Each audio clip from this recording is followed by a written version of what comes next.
My name is Lisa, and the name of my colleague. Elisa.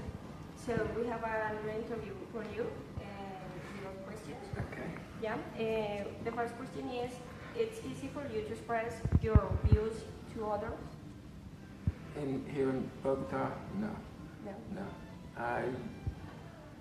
No, I don't have a lot of conversation with people here. No. Only people who also speak English here. Not many people I come in contact with speak English. The deal is that you speak Spanish is the big deal. That's a big deal, yeah. I understand bits and pieces for the most part, but I have not put a lot of effort into learning. For whatever reason, I don't know. I just haven't put a lot of effort into it. Because I'm in my studio most of the time. I'm working here in the studio most of the time. So what I do don't necessarily involve a lot of conversation. Oh, okay. Is it difficult for you to talk with people you don't know very well? It's difficult. It's very difficult. Communicating without talking is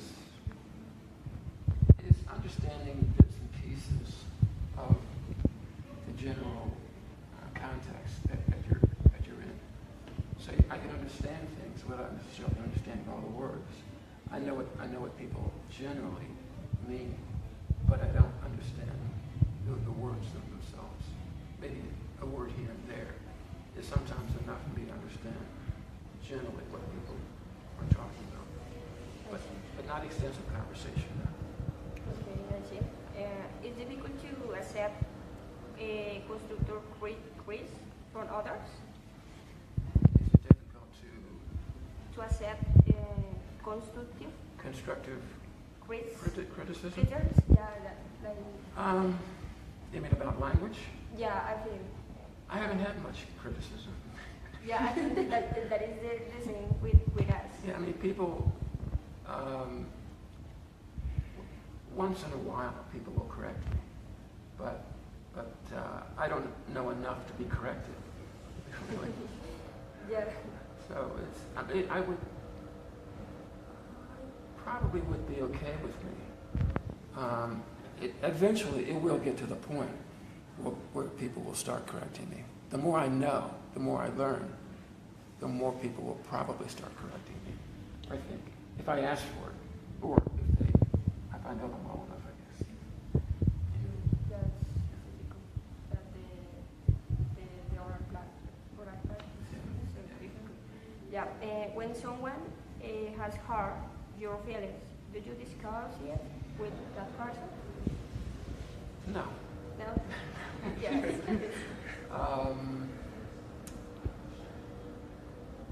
No, I just walk away. I mean, usually it may happen in a store or something where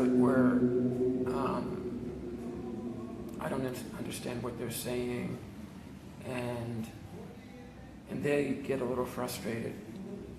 But it's at a store, so I'm going to leave anyway. It doesn't matter. It's better to feel free. Yeah. Okay. Yeah.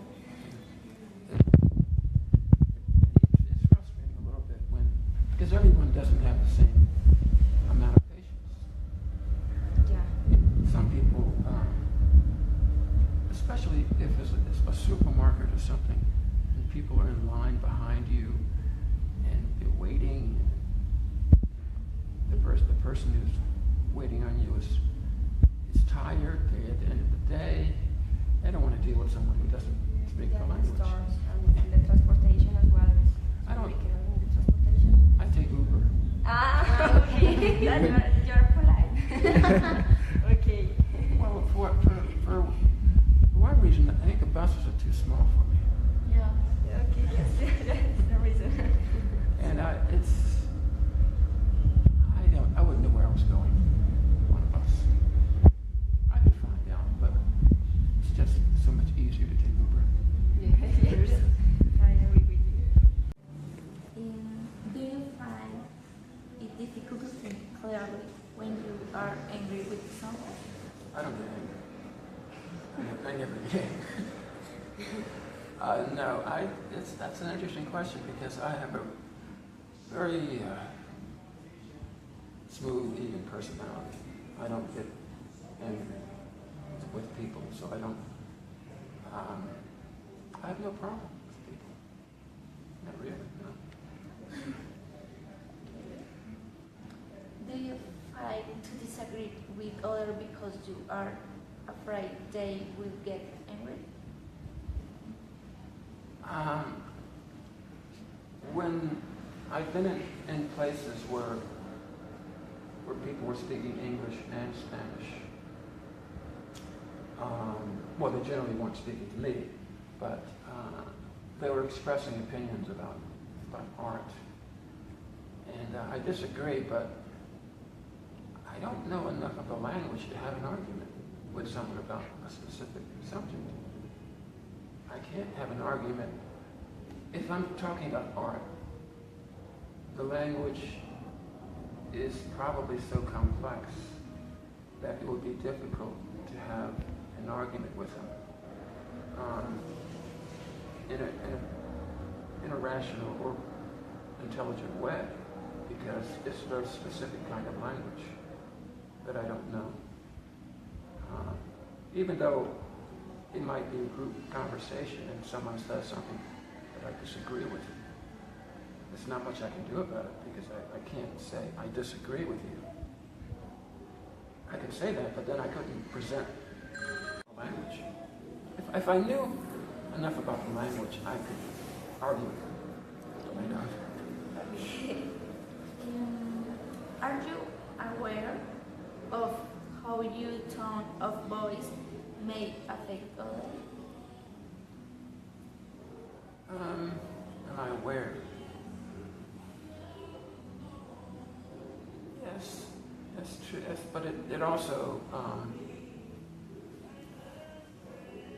that's similar to the idea of disagreeing or getting into an argument with someone. I generally, my tone of voice is fairly even, fairly quiet. I'm a very quiet person, so I don't really. How I talk doesn't really bother people, I don't think. When a problem arises between you and other person, can you discuss it without getting angry? Usually, I don't get angry. That's the point.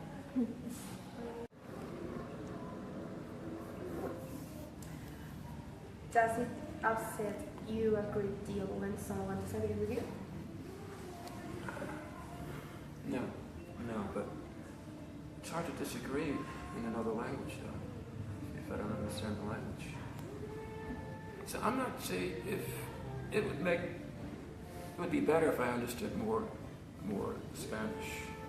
Questions would be more specific. Next is, do you later apologize to someone whose feelings you may have hurt? If I was aware of it, yeah. But usually, if someone actually told me, I would apologize, yes. But people usually do that. Tell you that they were upset about, I don't know. It's never happened to me. Even in English, it's never happened. In a conversation, do you have a tendency to do more talking than the other person? No, not at all. Okay. And the last question is, do you find it difficult to express your ideas when they differ from those of the people around you? If they differ greatly, I probably wouldn't have the conversation about it. Because in art, which is most of the people that I would be interacting with, artists, it can be very emotional sometimes. So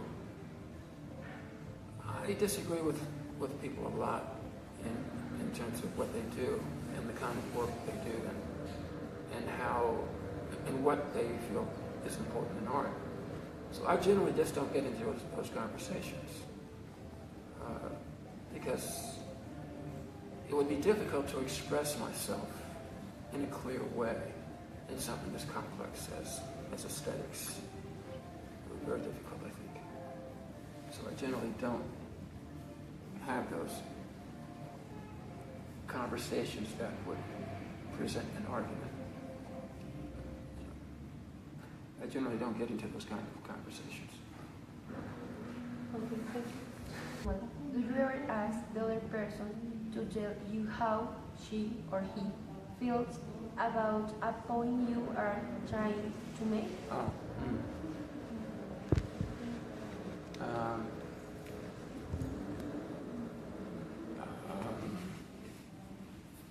No, I mean, I generally don't.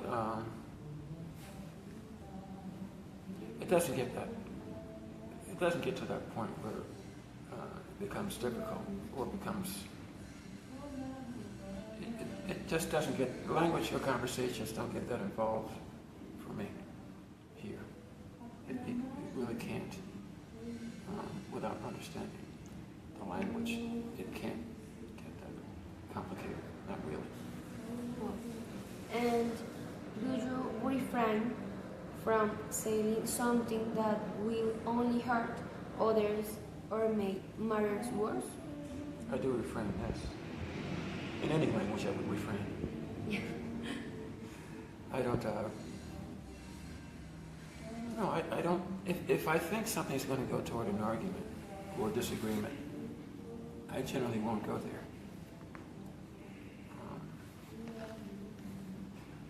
And it would be difficult anyway without knowing. These kinds of questions, really, you have to know the language fairly well, I think, which is, in my case, no, I don't know it well enough. And the last question is, when you are asked a question that is not clear, do you ask the person to explain what she or he means? Yes, I do. All the time? All the time, yeah. But most of the time I use Google Translator. But yeah, I will ask someone to repeat themselves, yes. I have no problem with that. No problem.